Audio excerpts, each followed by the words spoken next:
A very good morning guys, how are you? I hope आप सब अच्छे होंगे। तो आज का जो टॉपिक है वो है यूजीसी नेट एजुकेशन पेपर 2 का जो हम यूनिट कर रहे हैं 5 करिकुलम स्टडीज़ है नाम उसके आज हम मॉडल्स करने वाले हैं करिकुलम इवैल्यूएशन के। राइट, तो चलिए चलते हैं। जो हमारा आज का फर्स्ट मॉडल है वो है रॉल्फ टायलर का, जो कि आया था 19, उनके जो टाइम पीरियड है आप देख सकते हैं यहाँ पे। चलिए स्टार्ट कर देते हैं। 19 जो है 2 एंड 1994 उनका टाइम पीरियड है। पब्लिश्ड मोर देन उन्होंने 700 आर्टिकल्स एंड 17 बुक्स उन्होंने पब्लिश की थी। And he is best known for the basic principles of curriculum and instructions which is based on 8 year study. 8 साल की स्टडी करने के बाद उन्होंने जो अपनी बुक निकाली थी, देखिए उसको नाम the basic principles of curriculum and instruction. देखिए कहीं पर ही पूछ लिया जाता है, देखिए कुछ भी क्वेश्चन आ सकता है, कहीं से भी उठ के आ सकता है, तो हमें अपने जो है तैयारी बहुत ही बढ़िया रखनी है। तो basic principle of curriculum and instructions. Then उसके बाद उनकी जो प्रेजेंटेशन थी, यानी कि जो टायलर थे presented the concept of curriculum. उन्होंने करिकुलम को प्रेजेंट किया। उन्होंने बताया कि जो करिकुलम है वो एक डायनामिक है। डायनामिक मतलब उसमें बहुत बिल्कुल चेंजेस हैं, चेंजेस के अकॉर्डिंगली चेंज होता रहता है, डायनामिक प्रोसेस में चलता रहता है। अ प्रोग्राम अंडर कॉन्स्टेंट इवैल्यूएशन, उसका वही मतलब है कि इसमें हमेशा एक कॉन्स्टेंट इवैल्यूएशन की ज़रूरत पड़ती रहती है, उसमें रिवाइज की यानी कि उसमें रिवीजन की ज़रूरत पड़ती रहती है। करिकुलम जैसे ऐसा नहीं है कि आपने एक बार करिकुलम बना दिया और वो सालों साल करिकुलम चलता रहेगा, ऐसा नहीं होता है। हर साल एक ऐसा टाइम पीरियड होता है जब आपको according to the situation, according to the change of the society, आपको उस करिकुलम में चेंजेस करने पड़ते हैं। तो करिकुलम का जो नेचर होता है वो होता है कांस्टेंट इवैल्यूएशन का, रिवीजन का। राइट, नेक्स्ट है इसके जो बेसिक प्रिंसिपल्स होते हैं। Basic principles of curriculum and instruction has been the standard reference for anyone, यानी कि जो भी इंस्ट्रक्शंस हम देते हैं प्रिंसिपल्स की, वो हर एक के लिए एक स्टैंडर्ड फॉर्म करती है। ठीक है, and working with the curriculum development, और करिकुलम डेवलपमेंट के साथ वर्क करती है। यस, उसके बाद जो हमने यहाँ पे पढ़ा उसके 4 पॉइंट्स हैं यहाँ पे। चलिए उसको भी वन बाय वन डिस्कस कर लेते हैं। Although not a strict how to guide, the book shows, देखिए यहाँ पे उनकी बुक के बारे में बताया हुआ है कि उनकी बुक के बारे में कि वहाँ जैसे यहाँ पे देखा हमने बेसिक प्रिंसिपल जो था करिकुलम एंड इंस्ट्रक्शंस, उनकी बुक का नाम है। उस बुक के accordingly how educators can critically approach the curriculum planning, studying the progress and retooling when needed. देखिए उनकी बुक में जो है एक एजुकेटर को ये सिखाया गया है वो किस तरीके से क्रिटिकली अप्रोच कर सकती है करिकुलम को प्लान करने के लिए। क्रिटिकली मतलब कि आप उसमें क्या क्या नॉर्म्स के अकॉर्डिंग, क्या क्या सिचुएशन के अकॉर्डिंग जो है प्लान कर सकते हैं और किस तरीके से उसकी प्रोग्रेस को स्टडी कर सकते हैं। उसके बाद है इट्स 4 सेक्शंस, ये 4 सेक्शन में डिवाइड है इनकी बुक, जिसमें उन्होंने सेटिंग ऑब्जेक्टिव, सबसे पहले उन्होंने ऑब्जेक्टिव्स को सेट करना सिखाया है। सेलेक्टिंग लर्निंग एक्सपीरियंसेस, उन्होंने उसके बाद बताया कि किस तरीके से लर्निंग एक्सपीरियंसेस को लेना है। उन्होंने ये बताया थर्ड सेक्शन में ऑर्गेनाइजिंग द इंस्ट्रक्शंस, यानी कि जब एक टीचर बच्चों को इंस्ट्रक्शंस देती है, बच्चों को पढ़ाती है, वो किस तरीके से ऑर्गेनाइज होनी चाहिए। एंड देन आफ्टर दैट उसके बाद इवैल्यूएशन प्रोग्रेस के किस तरीके से बच्चों की इवैल्यूएशन को जज करना है या इवैल्यूएट करना है। थर्ड जो पार्ट है इसका, readers will come away with a firm understanding. उसके बाद जब ये बुक पढ़ ली जाएगी तो जो रीडर है उनको एक फर्म अंडरस्टैंडिंग मिल जाएगी कि किस तरीके से ऑब्जेक्टिव्स फॉर्मुलेट होते हैं और किस तरीके से उन्हें एनालाइज करना चाहिए, किस तरीके से प्लान करना चाहिए। So basically this is the evaluation based होता है कि ये मॉडल जो है, जो इनकी बुक थी वो आपको बताएगी कि किस तरीके से जो है इवैल्यूएशन प्रोसेस जो है करिकुलम का चलता है। Tyler aims that curriculum planning is a continuous cyclical process, an instrument of education that needs to be fine-tuned। यानी कि जो करिकुलम प्लानिंग की जाती है वो ऑब्वियसली हमेशा एक कॉन्टीन्यूस प्रोसेस में चलती रहती है, कॉन्टीन्यूसली प्लानिंग होती रहती है कि आज क्या प्लान करना है, किस तरीके से प्लान करना है। उसके बाद एक तरीके का साइक्लिक प्रोसेस होता है, ये एक एन इंस्ट्रूमेंट ऑफ एजुकेशन, एक तरीके का इंस्ट्रूमेंट है एजुकेशन को संभालने का। ये उनकी बुक के बारे में सारी बातें थी जो हमने यहाँ पे इस स्लाइड में की है। चलिए, उसके बाद जो फेमस जो है टाइलर के 4 क्वेश्चंस जो कि बेस थे, क्योंकि आप जब भी अपने दिमाग में ये बात को रखिएगा कि जब भी आप टाइलर को स्टडी करते हैं तो उनके 4 क्वेश्चंस जो उन्होंने फंडामेंटल जो क्वेश्चंस उन्होंने बताए थे, जो बोले थे, उसके बारे में बात होती है। तो जैसे फर्स्ट जो क्वेश्चन था वो बेस्ड था एजुकेशनल पर्पस, यानी कि हम एजुकेशन क्यों ले रहे हैं, क्या ढूंढ रहे हैं हम। तो उसको ऑब्जेक्टिव्स की फॉर्म में आप लिख सकते हैं या एम्स की फॉर्म में लिख सकते हैं कि जब हम किसी क्लास को पढ़ा रहे हैं तो हम किस एम को लेके पढ़ा रहे हैं, क्या गोल है हमें उन्हें पढ़ाने का, कि हम क्या चाहते हैं बच्चों को क्या अचीव हो, क्या बच्चे समझें। तो उसके लिए ज़रूरी है ऑब्जेक्टिव, बिहेवियरल ऑब्जेक्टिव्स फॉर्म करने की, है ना। सेकेंड में उन्होंने कहा what educational learning experiences can be provided that are likely to attain these purposes. इन पर्पसेस, जो हमने यहाँ पर्पस अचीव करने की कोशिश की है उनके लिए हमें कौन कौन से लर्निंग एक्सपीरियंसेस की ज़रूरत पड़ेगी, कौन से ऐसे टीचर्स हैं जो हमें, जैसे अगर हमें मैथ्स का कोई पर्पस सॉल्व करना है तो उसके लिए ये कौन सा एक्सपीरियंस होगा, यानी कि एक एक्सपर्ट चाहिए होगा हमें उसे समझाने के लिए। सो उसके बाद प्लानिंग शुरू हो जाती है। थर्ड में how can these educational experiences be effectively organized. देखिए ये हर एक जो 4 स्टेप्स हैं वो आपस में क्या है, जुड़े हुए हैं। जैसे सबसे पहले क्या था, पर्पस, कि अभी आगे हम और अच्छे से भी पढ़ेंगे। सबसे पहले we have to decided purpose, उस पर्पस के क्यों हम एजुकेशन ले रहे हैं, क्यों हमारा, क्या हम अटेन करना चाहते हैं, what we have to attain from after the education. उसके बाद हम एक लर्निंग एक्सपीरियंसेस को डिसाइड करते हैं और उन लर्निंग एक्सपीरियंसेस को इफ़ेक्टिवली क्या किया जाता है, ऑर्गेनाइज किया जाता है, कि किस तरीके से जो है ऑर्गेनाइज्ड हो।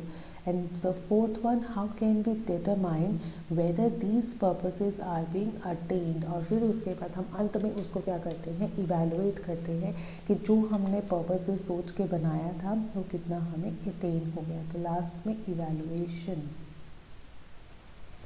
राइट। चलिए, ये है टाइलर का प्लानिंग मॉडल है 1949 में, जिसमें मैंने अपने पीछे जो भी बातें हुई हैं, लाइक फर्स्ट है ऑब्जेक्टिव्स फॉर्म किया हमने पहले।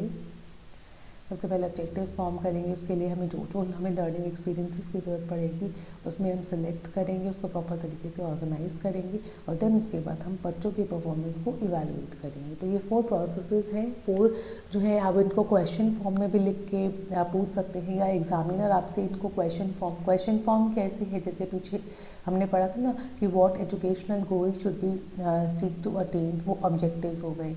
फिर how can learning experiences be selected, किस तरीके से लर्निंग एक्सपीरियंसेस को सेलेक्ट करना है, बच्चों की क्या ज़रूरतें हैं जिनको ध्यान में रखते हुए हमें ऑब्जेक्टिव्स को फॉर्म करना है। सो ये सब चीज़ें किस में आती हैं, सेलेक्टिंग लर्निंग में।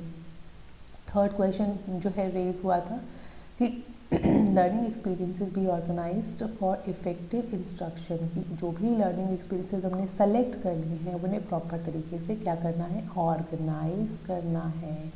And the fourth one is how can the effectiveness of learning experiences be evaluated, और किस तरीके से हमें अपने लर्निंग एक्सपीरियंसेस को इवैल्यूएट करना है, वो आता है 4। सो बेसिकली ये शॉर्ट में कह सकते हैं आप, ये 4 जो है वो शॉर्ट में है और यही उनकी क्या दिया हुआ है आपको, क्वेश्चन फॉर्म में दिया हुआ है। तो किसी भी तरीके से क्वेश्चन जो है एग्ज़ाम में पूछा जा सकता है। अब एक एक क्वेश्चन को हम और अच्छे से डीपली स्टडी करते हैं। देखिए, जो सबसे पहला हमने पढ़ा था क्वेश्चन वो क्या था, व्हाट एजुकेशनल पर्पस, कौन से ऐसे एजुकेशनल पर्पस हैं, जैसे studies of contemporary life outside the school. हम क्या है हमारे ऑब्जेक्टिव, कंटेम्प्रेरी जो आज की है, जो हम अपने आउट ऑफ द स्कूल जाके जो बाहर का इन्वायरमेंट है उसको स्टडी करने के लिए। Suggestions about the objectives from the subject specialist, इसके लिए हमें क्या चाहिए होता है, एक सब्जेक्ट स्पेशलिस्ट की ज़रूरत पड़ती है।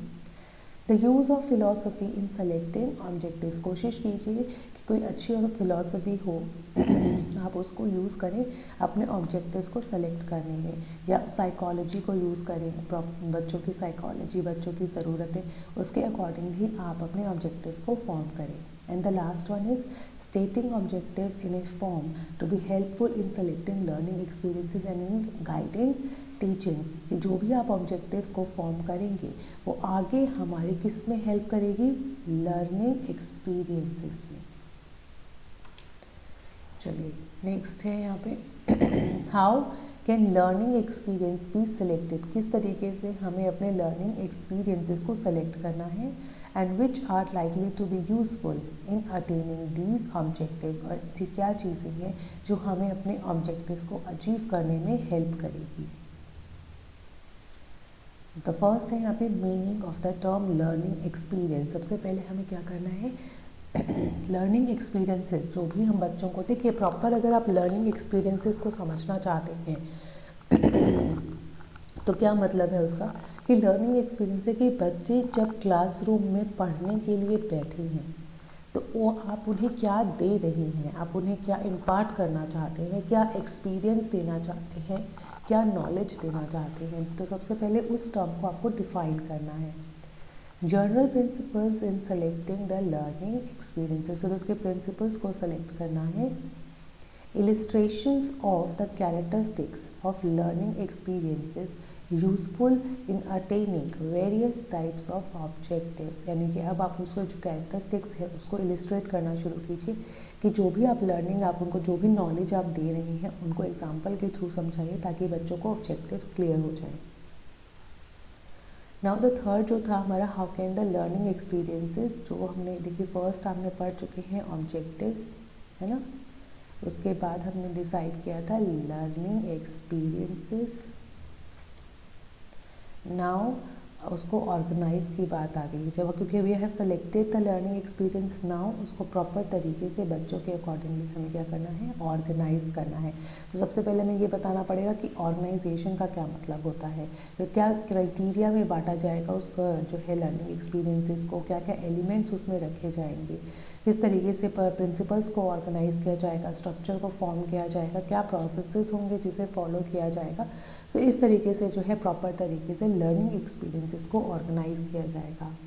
Now the fourth one is how can the effective, देखिए ये किस पर बेस्ड था, इवैल्यूएशन पे बेस्ड था, है ना, जो लगा किस पर बेस्ड था, इवैल्यूएशन पे बेस्ड था। So we need for evaluation basic notions regarding जो है evaluation, we need a basic notion कि हमें कौन कौन से तरीके हैं, हम ऐसे मेथड यूज़ करना चाहते हैं या हम ऑब्जेक्टिव फॉर्म में बच्चों का टेस्ट लेना चाहते हैं, वट एवर द बेसिक, तो बेसिक नोशन हमें उसके लिए सेलेक्ट करने होंगे, उसका प्रोसीजर सेलेक्ट करना होगा, क्या रिजल्ट आएगा, क्या उसकी बेंच मार्किंग होगी, किस तरीके से आप उसको जो है सेट करेंगे, कौन सी वैल्यूज़ के अकॉर्डिंगली आप उसको जज करेंगे। सो ये सब प्रोसेस किसने बोले थे, रॉल्फ टायलर ने।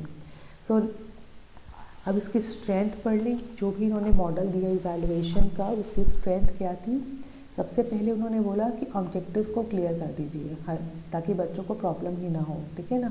उन्होंने कहा इन्वॉल्व कीजिए active participation of the learner, right, simple linear approach to development of behaviour और ऑब्जेक्टिव्स, सारे ही कोई भी ऑब्जेक्टिव्स है उनकी लीनियर अप्रोच रही है, कोई भी डिफ़िकल्टी में उन्होंने नहीं, एक लीनियर अप्रोच को उन्होंने एक्सेप्ट किया और उसको फॉलो करने के लिए उन्होंने बोला कि सबसे पहले आप ऑब्जेक्टिव्स फॉर्म कीजिए, उसके बाद लर्निंग एक्सपीरियंसेस को डिसाइड कीजिए। तो एक लीनियर अप्रोच है उनकी, लीनियर लर्निंग एक्सपीरियंसेस को फिर उसको आप अच्छे तरीके से ऑर्गेनाइज कर दीजिए एंड देन उसको इवैल्यूएट। तो एक लीनियर अप्रोच उन्होंने फॉलो किया था। नाउ एट द एंड हम क्रिटिसिज्म पढ़ते हैं कि रॉल्फ टायलर की जो मॉडल था क्या किस क्रिटिसिज्म को उन्होंने फेस किया। नैरोली इंटरप्रेटेड ऑब्जेक्टिव्स, बहुत ही नैरोली जो है ऑब्जेक्टिव्स को इंटरप्रेट किया गया है। Difficult and time consuming process है। Curriculum restricted to a constricted range of student skill and knowledge like critical thinking, problem solving, value acquiring process can not be plainly declared in the behavioural objectives. ठीक है, ये वाला बहुत ही important point है। तो जैसे कि हमें पता है कि जब भी कोई इंपॉर्टेंट पॉइंट होता है तो उसको हम हाईलाइट कर देते हैं ताकि हमारे आगे फर्दर रेफरेंस के लिए वो अच्छा रहे। ठीक है, तो उन्होंने कहा कि इन्होंने कोई भी problem solving, critical thinking, development की बात ही नहीं की है। तो ऑब्जेक्टिव्स ही जब क्लियर नहीं है तो आगे क्या करने का जो है मोटिव रहता है। Learning experiences are individual and are not totally within the power of the teacher to select। यहाँ पे देखिए बता तो दिया है लेकिन प्रॉपर तरीके से उसको क्या नहीं किया है, प्रेजेंट नहीं किया है। ना तो ये बताया कि टीचर का क्या रोल है, ना ये बताया लर्नर का क्या रोल है। तो टीचर का जो भी रोल है वो डिफाइन ही नहीं है, टोटली जो है फैला हुआ, कहते हैं ना कि भाई जो जिसका है वो ले लेगा, बस वही चीज़ यहाँ पे चल रही है। तो कोई भी जो है रॉल्फ टायलर ने प्रॉपर तरीके से प्रेजेंट नहीं किया है। And at the end, the teacher can control the learning experiences through the manipulation of the environment.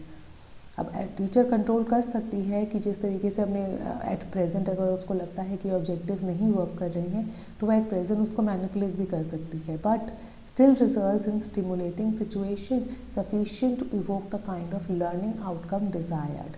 कर तो सकती है, लेकिन मॉडल में ऐसा कुछ नहीं बोला है कि वो एट द एंड या एट द फर्स्ट जो है वो सिचुएशन के अकॉर्डिंग चेंज कर सकती है। तो रॉल्फ टायलर का जो सबसे बड़ा क्रिटिसिज्म यही था कि कुछ भी जो है चीज़ें अच्छे तरीके से प्रेजेंट नहीं की गई थी। So thank you so much. ये थे रॉल्फ टायलर जिन्होंने करिकुलम इवैल्यूएशन में से रिलेटेड मॉडल्स जो है प्रेजेंट किया था, उनकी बुक भी थी। So don't forget to like it and share with your friends. जो आपके कलीग्स हैं जो आपके पढ़ रहे हैं आपके साथ, उनको उनके साथ भी आप शेयर कर सकते हैं। So thank you so much for today, have a nice day.